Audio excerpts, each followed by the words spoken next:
თბილისის საქალაქო სასამართლოში დღეს თბილისის მერისა და შინაგან საქმეთა ყოფილი მინისტრის ყოფილი მოადგილის შოთა ხიზანიშვილის სასამართლო პროცესი მიმდინარეობს. პროცესი დაახლოებით 1 საათის წინ დაიწყო.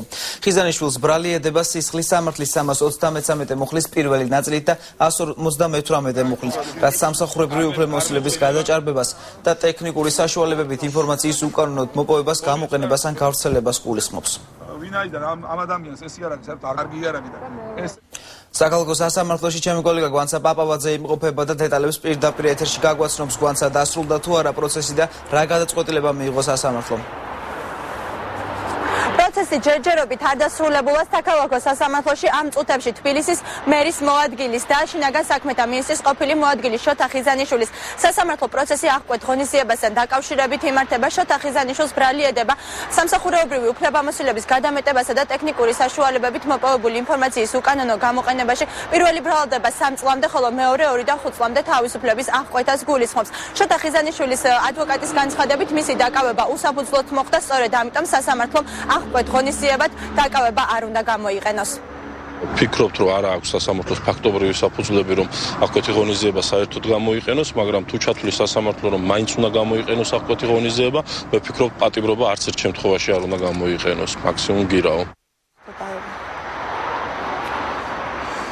დღესვე აღმკვეთ ღონისძიებას შეუფარდებენ შინაგან საქმეთა სამინისტროს გენერალური ინსპექციის ყოფილ უფროს თენგიზ გუნავას. მას ბრალი ედება ნარკოტიკისა და იარაღის უკანონო შენახვასა და ტარებაში. თენგიზ გუნავას ადვოკატის განცხადებით იგი უკანონოდ დააკავეს, რადგან დაკავებისას მას ჩაუდეს იარაღი და ნარკოტიკი, სწორედ ამიტომ იგი უკვე მეორე დღეა რაც შიმშილობს. პროცესზე თენგიზ გუნავას ადვოკატი დააყენებს 2 შუამდგომობას. პირველი მათგანი ეხება თავდებში უმცირესობის ლიდერების ჩადგომას, ხოლო მეორე აღკვეთ ღონისძიებად გირაოს შეფარდებას.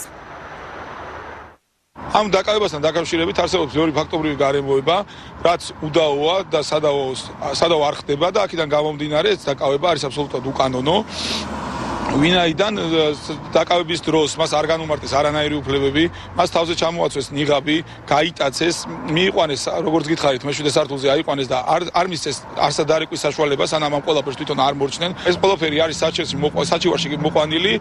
შაბათს ჩვენ ეს მივიტანეთ გენერალურ პროკურატურაში, სამწუხაროდ კანცელარიის არ ყოფნის გამო არ იგვითხრეს და გვითხრეს რომ მორშაბათ შეგვეტანა. მიუხედავად იმისა, რომ დანაშაულის ნიშნები იყო იმ საჩივარში და ჩემი აზრით, რა თქმა უნდა, იწუთიერად უნდა მიეყო და დაეწყოთ გამოძიება. ამის შემდეგ ბატონ მაკვილაშვილმა განაცხადა ესეთი რამ, რომ ეს ღონისძიება ჩაატარა შინაგან საქმეთა სამინისტროს კრიმინალურ დეპარტამენტმა და ჩვენ ამაში არაფერ შუაში არ ავართო პროკურატურა, მაგრამ როგორც ვიცით, კანონმდებლობით პოლიციის მიერ ჩადენილ დანაშაულს იძიებს პროკურატურა და ზუსტად ამიტომ მათ უნდა დაიწყონ გამოძიება ამ ფაქტზე.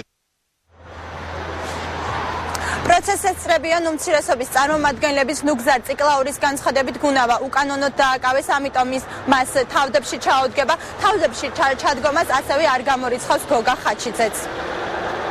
ადამიანს როგორ გიხარით, თავზე მასკა ჩამოაცეს და ასე შემდეგ. ეს ყველაფერი ჩემი შეფასებით არის, რა თქმა უნდა, კონკრეტული პოლიტიკური დევნის საგანი. არავინ არ ამბობს და ვერ ვიტყვით იმას, რომ დავუშვათ ვიღაცამ რაღაცა დააშავა, არ დააშავა. ეს ყველაფერი უნდა იყოს ნორმალურად გამოძიებული, ნორმალურ სიტუაციაში. ეხლა რა თქმა უნდა, უმრავლესობა და უმცირესობა და ხელისუფლება და ოპოზიცია. ბუნებრივია, კითხვები არის, კითხვები ჩნდება იმ ნაუცფათები რაღაცა შეკელილი საქმეების მიმართ. ეს არის მიმართული სამართლიანობის, თავისუფლების, დემოკრატიის წინააღმდეგ და მე ვფიქრობ, ქართულმა საზოგადოებამ უნდა შეძლოს და ძირშივე უნდა აღკვეთოს ისეთი მოვლენები, რომელიც ჩვენი ადამიანების პიროვნულ თავისუფლებას ხელხავს. თენგიზ გუნავასა და შოთა ხიზანიშვილის პროცესები ცალ-ცალკე მიმდინარეობს, ისინი ამ წუთებშიც მიმდინარეობს. ჩვენ ველოდებით ხდომათა დარბაზიდან ადვოკატების გამოსვლას და თუ რა გადაწყვეტილებას მიიღებს მოსამართლე ამის შესახებ მომდევნო გამოშვებებში მოგიყვებით. მადლობა გვანცა, საქალაქო სასამართლოდან ჩემი კოლეგა გვანცა პაპავაძე საუბრობდა.